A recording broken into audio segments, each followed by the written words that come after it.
ನನ್ನ ಎಲ್ಲ ಮಾಧ್ಯಮ ಮಿತ್ರರಿಗೂ ಹಾಗೂ ಮಲ್ಲಿಗೆ ಮಿತ್ರರಿಗೂ ನಮಸ್ಕಾರ. ಇವತ್ತಿನ ನನ್ನ ವಿಡಿಯೋದಲ್ಲಿ ನನಗೆ ಹಲವು ಕಮೆಂಟ್ಗಳು ಬಂದಿದೆ, ಅದಕ್ಕೆ ನಾನು ಎಕ್ಸ್ಪ್ಲೈನ್ ಮಾಡ್ತೇನೆ. ಕಮೆಂಟ್ ಕೂಡ ಮಾಡಿದ್ದೇನೆ ಹಾಗೂ ವಿಡಿಯೋದಲ್ಲಿ ಕೂಡ ಎಕ್ಸ್ಪ್ಲೈನ್ ಮಾಡ್ತೇನೆ. ಹಾಗೂ ಯಾರೆಲ್ಲ ನನ್ನ ಚಾನಲನ್ನು ನೀವು ಹಾಗೆ ನೋಡ್ತಾ ಇದ್ದೀರಾ, ನನಗೊಂದು ಸಬ್ಸ್ಕ್ರೈಬ್ ಮಾಡಿ ಅಂತ ಕೇಳ್ತೇನೆ. ಇನ್ನೂ ಹೆಚ್ಚಿಗೆ ಸಪೋರ್ಟ್ ಮಾಡಿ ಅಂತ ಕೇಳ್ಕೊಡ್ತೇನೆ. ನನಗೆ ಇದುವರೆಗೂ ಯಾರೆಲ್ಲ ಸಪೋರ್ಟ್ ಮಾಡ್ತಾ ಇದ್ದೀರಾ ಎಲ್ಲರಿಗೂ ನನ್ನ ಧನ್ಯವಾದ ತಿಳಿಸ್ತೇನೆ. ಹಾಗೂ ನನ್ನ ಕಮೆಂಟ್ ಏನಂತ ಹೇಳಿದರೆ, ನೀಮ್ ಆಯಿಲ್ ಜೊತೆಗೆ ಪಚ್ಚೆ ಪೌಡ್ರನ್ನು ಮಿಕ್ಸ್ ಮಾಡ್ಬೋದಾ ಅಂತ ಕೇಳಿದರೆ, ಖಂಡಿತವಾಗಿಯೂ ಮಾಡ್ಬೋದು. ಅದು ಯಾವುದೇ ಒಂದು ಲಿಕ್ವಿಡ್ ಜೊತೆಗೆ ಸಹ ಮಿಕ್ಸ್ ಮಾಡ್ಬೋದು. ಕೀಟನಾಶಕವಾಗಿ ನಾವು ಏನು ಉಪಯೋಗಿಸ್ತೇವೆ ಅದರ ಜೊತೆಗೆ ನಾವು ಮಿಕ್ಸ್ ಮಾಡ್ತೇವೆ. ಕೆಲವು ಅಡಿಷ್ನಲ್ ಹಾಕ್ತೇವೆ ನಾವು, ಆ್ಯಕ್ರಾ ಅಥವಾ ಯಾರೋ ಅದೆಲ್ಲ ಹಾಕ್ತೇವೆ. ಆವಾಗ ಹಾಕೋದು ಬೇಡ ಅನಿಸುತ್ತೆ. ಮತ್ತು ಫೆಗಸಸ್ ಎಲ್ಲ ಹಾಕುವಾಗ ಅದು ಹಾಕೋದು ಬೇಡ. ಅದು ಹಾಕೋದೇ ಬೇರೆದಕ್ಕೆ, ಇದು ಹಾಕೋದೇ ಬೇರೆದಕ್ಕೆ. ಹಾಗಾಗಿ ಅದೆರಡು ಮಿಕ್ಸ್ ಮಾಡೋದು ಬೇಡ. ಏನು ಲಿಕ್ವಿಡ್ ನಾವು ಹಾಕ್ತೇವೆ, ಕೆಮೈಟ್, ಫಾಸ್ಮೀಟ್ ಅದೆಲ್ಲ ಹಾಕ್ತೇವೆ, ಅದಕ್ಕೆ ನಾವು ಇದನ್ನು ಮಿಕ್ಸ್ ಮಾಡ್ಬೋದು. ಹಾಗಾಗಿ ನಾನು ನಿಮಗೆ ಇದೊಂದು ತಿಳಿಸ್ತಾ ಇದ್ದೇನೆ. ನಾವು ನೀಮ್ ಆಯಿಲ್ ಜೊತೆ ಮಾತ್ರ ಅಲ್ಲ, ಲಿಕ್ವಿಡ್ ಜೊತೆಗೆ ಯಾವುದನ್ನೇ ನಾವು ಕೀಟನಾಶಕವಾಗಿ ಬಳಸಿದರೆ ಅದರ ಜೊತೆಗೆ ನಾವು ಹಾಕ್ಬೋದು. ಆಮೇಲೆ ಇನ್ನೊಬ್ಬರು ಕೇಳಿದ್ದೀರಾ, ಪಚ್ಚೆ ಪೌಡ್ರ್ ಹಾಕಿ ಎಷ್ಟು ದಿನದಲ್ಲಿ ರಿಸಲ್ಟ್ ಬರುತ್ತೆ ಅಂತ. ಖಂಡಿತವಾಗಿಯೂ 15 ಡೇಸಲ್ಲಿ ಬರುತ್ತೆ. ಹಾಗೂ ನಮ್ಮ ಬುಡಗಳಿಗೆಲ್ಲ ಆಹಾರ ಸರಿಯಾಗಿ ಬಿದ್ದಿದೆ ಅಂತ ಹೇಳಿದರೆ, ಅದಕ್ಕೆ ಗಾಳಿ ಸರಿಯಾಗಿ ಬರ್ತಾ ಇದೆ, ಬಿಸಿಲಿದೆ ಅಂತ ಹೇಳಿದರೆ ಖಂಡಿತವಾಗಿಯೂ 15 ದಿನದಲ್ಲಿ ಹೊಸ ಚಿಗುರು ಬಂದು ಮೊಗ್ಗೆಗಳು ಬರ್ತದೆ. ಹಾಗೂ ಇನ್ನೊಬ್ಬರು ಕೇಳಿದ್ದಾರೆ ಪಾಟ್ ಎಲ್ಲಿ ಸಿಗ್ತದೆ ಅಂತ. ಇದು ಉಡುಪಿಯಲ್ಲಿ ಸಿಗ್ತದೆ, ಉಡುಪಿ ಹೋಲ್ಸೇಲಲ್ಲಿ ಸಿಗ್ತದೆ. 180 ಆಗುತ್ತೆ, 1 ಪಾಟಿಗೆ 190 ನಾನು ಕೊಟ್ಟಿದ್ದೇನೆ. ಒಂದು 100 ತಗೊಂಡ್ರೆ ಸ್ವಲ್ಪ ಕಡಿಮೆ ಮಾಡೋ, ಒಂದು 500 ರುಪೀಸ್ ಕಡಿಮೆ ಮಾಡ್ಬೋದು.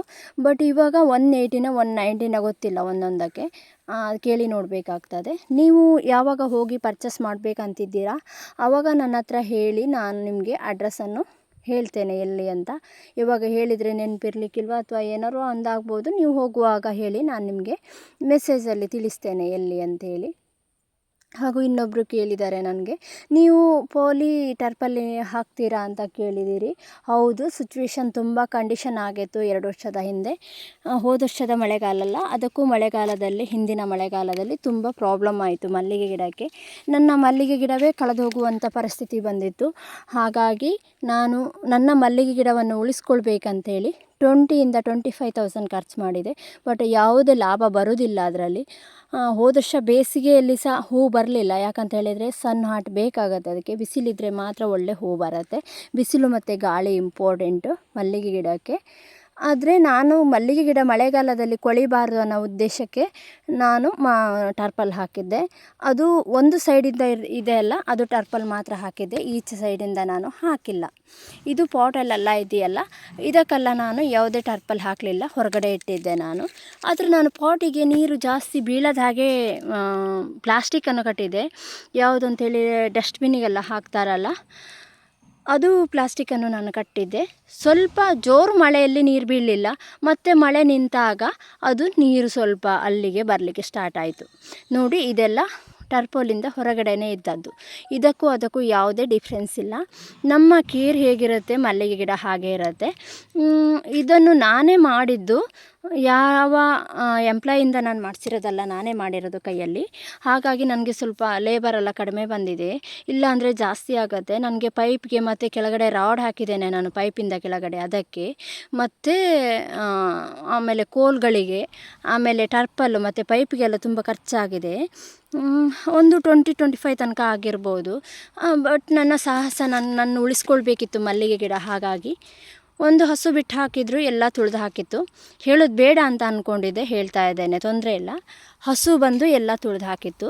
ಬಟ್ ಮಳೆಗಾಲದಲ್ಲಿ ಜೂನಲ್ಲಿ ಅದು ಬಿಟ್ಟಿದ್ರೆ ಇದು ಒಂದು ಗಿಡನೂ ಉಳಿತಿರಲಿಲ್ಲ. ಯಾಕಂದರೆ ಫುಲ್ಲು ಹಸು, ದೊಡ್ಡ ಹಸು ಕಾಲು ಹೆಜ್ಜೆಯನ್ನು ಮಲ್ಲಿಗೆ ಗಿಡದ ಮಿಡ್ಲಲ್ಲಿ ಇಟ್ಟು ಫುಲ್ಲು ಮಲ್ಲಿಗೆ ಗಿಡನೇ ಮಣ್ಣು ಒಳಗೆ ಹೋಗಿದೆ. ಅದು ರೀಸೆಂಟ್ಲಿ ನಾನು ಮೇ ತಿಂಗಳಲ್ಲಿ ಮಣ್ಣು ಹಾಕಿದ್ದೆ. ಅದಕ್ಕೆ ಮಣ್ಣು ಹಾಕಿ, ಇದು ನಾನು ಕಟ್ಟಿ ಮಣ್ಣು ಹಾಕಿ ಏರಿಸಿರೋ ಜಾಗ. ಈ ಜಾಗದಲ್ಲಿ ಅದು ಮಣ್ಣು ಎಷ್ಟು ತುಂಬಿಸಿದ್ದೇನೆ ಅಷ್ಟು ಅದರ ಪಾದ ಒಳಗೆ ಹೋಗಿತ್ತು. ಬಟ್ ನನ್ನ ಹತ್ರ ವೀಡಿಯೋ ಇದೆ, ನಾನು ಆ ವೀಡಿಯೋವನ್ನು ನಾನಿಲ್ಲಿ ಹಾಕ್ತಾಯಿಲ್ಲ, ನಾನು ನೋಡ್ತಾನೂ ಇಲ್ಲ ಆ ವೀಡಿಯೋನು. ಯಾಕಂತ ಹೇಳಿದ್ರೆ ನನಗೆ ಬೇಜಾರಾಗ್ತಿದೆ. ಯಾಕಂತ ಹೇಳಿದರೆ ನನ್ನ ಮಲ್ಲಿಗೆ ಗಿಡ ಹಾಳಾಗೋದು ನನಗೆ ಇಷ್ಟ ಇರಲಿಲ್ಲ. ಅದಕ್ಕೋಸ್ಕರ ನಾನು ಟರ್ಪಲ್ ಹಾಕಿದ್ದೆ. ನನಗೆ ಇದು 2-3 ಜನ ಕೇಳಿದ್ರು ಹಾಗೆ, ಟರ್ಪಲ್ ಹಾಕ್ತೀರಾ ಹಾಗೆ ಕೇಳಿದರು. ಅದಕ್ಕೋಸ್ಕರ ನಾನು ಎಕ್ಸ್ಪ್ಲೈನ್ ಮಾಡಿದ್ದೇನೆ. ಮತ್ತು ಇದರಿಂದ ಯಾವುದೇ ಲಾಭ ಇಲ್ಲ. ಸಿಕ್ಕಿದರೂ ಸ್ವಲ್ಪ ಸ್ವಲ್ಪ ಸಿಗುತ್ತಷ್ಟೇ. ನಮಗೆ ನಾವು ಖರ್ಚು ಮಾಡಿದಷ್ಟು ಲಾಭ ಸಿಗೋದಿಲ್ಲ. ಅದಕ್ಕೆ ಇದಕ್ಕೆ ಮೇಂಟೈನ್ ಮಾಡಬೇಕಾಗತ್ತೆ. ಬಿಸಿಲು ಬಂದಾಗ ಓಪನ್ ಮಾಡಬೇಕು, ಬಿಸಿಲು ಹೋದಾಗ ಕ್ಲೋಸ್ ಮಾಡಬೇಕು, ಆ ಥರ ಆಗುತ್ತೆ. ಜೋರು ಗಾಳಿ ಇದ್ದಾಗ ಇದು ಓಪನ್ ಇಟ್ಟರೆ, ಒಂದು ಸೈಡ್ ಓಪನ್ ಇಟ್ಟರೆ ಗಾಳಿ ಬರಲಿ ಅಂತ ನಾವು ಓಪನ್ ಇಡ್ತೇವೆ. ಜೋರಾಗಿ ಮಳೆ ಬಂತು ಅಂತ ಹೇಳಿದರೆ ಒಂದು ಸೈಡ್ ಓಪನ್ ಇಟ್ಟಲ್ಲಿ ಗಾಳಿ ಬಂದುಬಿಟ್ಟು ಇದು ಹಾರಿ ಹೋಗ್ತದೆ. ಬಟ್ ನಾವು ಕಬ್ಬಿಣದಿಂದ ನಾವು ಮಾಡಿಸಿದರೆ ಇದು ಏನು ಪ್ರಾಬ್ಲಮ್ ಆಗಲ್ಲ. ಅದಕ್ಕೆ ತುಂಬ ಕಾಸ್ಟ್ಲಿ ಆಗುತ್ತೆ, ನಿಮಗೆ 1 ಲ್ಯಾಕ್ ತನಕ ಆಗುತ್ತೆ. ಸುಮ್ಮನೆ ಇದು ಮಾಡೋದು ಬೇಡ ಅನಿಸುತ್ತೆ ನನಗೆ. ಇದಕ್ಕಿಂತ ನಾವು ಹಾಗೆ ಬೇರೆ ರೀತಿಯಲ್ಲಿ ನಾವು ಮಳೆಗಾಲದಲ್ಲಿ ಕಾಪಾಡ್ಕೊಳ್ಬೋದು. ಅದನ್ನು ನಾನು ನಿಮಗೆ ತೋರಿಸ್ತೇನೆ ಹೇಗೆ ಅಂತೇಳಿ. ನಾನು ಇದಕ್ಕೆ ಟರ್ಪಲ್ ಹಾಕ್ತೇನೆ, ಆದರೆ ಸಹ ಬೇರೆ ಹೊರಗಡೆ ಇರೋದನ್ನು ಹಾಗೆ ಬಿಡ್ತೇನೆ, ಎಂಥ ಪ್ರಾಬ್ಲಮ್ ಆಗೋದಿಲ್ಲ. ಹೋದ ವರ್ಷ ಇಟ್ಟಿದ್ದು ಗಿಡ ಒಳ್ಳೆಯದಿದೆ, ಏನು ಪ್ರಾಬ್ಲಮ್ ಆಗಲಿಲ್ಲ. ಅದಕ್ಕೋಸ್ಕರ ನಿಮಗೆ ಹೇಳ್ತಾ ಇದ್ದೇನೆ. ನಿಮಗೆ ಬೇಕಿದ್ದರೆ ಮಾಡಿಸ್ಕೊಳ್ಬೋದು, ಬಟ್ ಯಾವುದೇ ಇನ್ಕಮ್ ಇದರಲ್ಲಿ ಬರೋದಿಲ್ಲ, ಅಷ್ಟು ಇನ್ಕಮ್ ಬರೋದಿಲ್ಲ. ನನಗೆ ಮಳೆಗಾಲದಲ್ಲಿ 30,000 ತನಕ ಆಗಲೇ ಇಲ್ಲ. ಟೋಟಲ್ 3 ಮಂತ್ಸಲ್ಲಿ ನನಗೆ ಒಂದು 15,000 ಆಗಿರ್ಬೋದು ಅಷ್ಟೇ, 5 ಅಂತೇಳಿ. ಅದಕ್ಕೋಸ್ಕರ ಹೇಳ್ತಾ ಇದ್ದೇನೆ, ಯಾವುದೇ ಇನ್ಕಮ್ ಏನು ಅಷ್ಟು ಬರೋದಿಲ್ಲ. ನಾವು ಅಷ್ಟು ಏನು ತಲೆ ಕೆಡಿಸ್ಕೊಂಡು ಮಾಡಬೇಕಂತಿಲ್ಲ. ಬಟ್ ನನಗೆ ಒಂದು ಟೆನ್ಷನ್ ಆಗಿತ್ತು, ಅಂದರೆ ನನ್ನ ಮಲ್ಲಿಗೆ ಗಿಡ ಉಳ್ಕೊಳ್ಬೇಕಂತ. ಅದಕ್ಕೋಸ್ಕರ ನಾನು 25,000 ತನಕ ನಾನು ಮಾಡಿದೆ. ಬಟ್ ನಾನು ಹಿಂದೆ ವರ್ಕ್ ಮಾಡಿರೋ ಹಣ ನನ್ನ ಬ್ಯಾಂಕ್ ಅಕೌಂಟಲ್ಲಿ ಇತ್ತು, ಅದನ್ನೇ ನಾನು ತೆಗೆದುಬಿಟ್ಟು ಮಾಡಿದೆ. ಬಟ್ ಇವಾಗ 0 ಬ್ಯಾಲೆನ್ಸ್ ಇದೆ, ಈಗ ಮಾಡಲಿಕ್ಕಾಗಲ್ಲ, ಅನಿವಾರ್ಯ. ನನಗೆ ಈಗ ಬರ್ತಾ ಇರೋ ಹಣನೇ ಈಗ ಸಾಕಾಗೋದಿಲ್ಲ ಮಲ್ಲಿಗೆ ಗಿಡಕ್ಕೆ. ಹಾಗಾಗಿ ಇನ್ನೂ ಆ ಥರ ಇದಕ್ಕೆ ನಾನು ಮಾಡೋದಿಲ್ಲ. ಈಗ ಮಾಡಿದ್ದನ್ನು ಸಹ ಹಾಗೆ ಉಳಿಸ್ಕೊಳ್ತೇನೆ, ಗಿಡ ಹಾಳಾಗಬಾರ್ದು ಹೇಳಿ.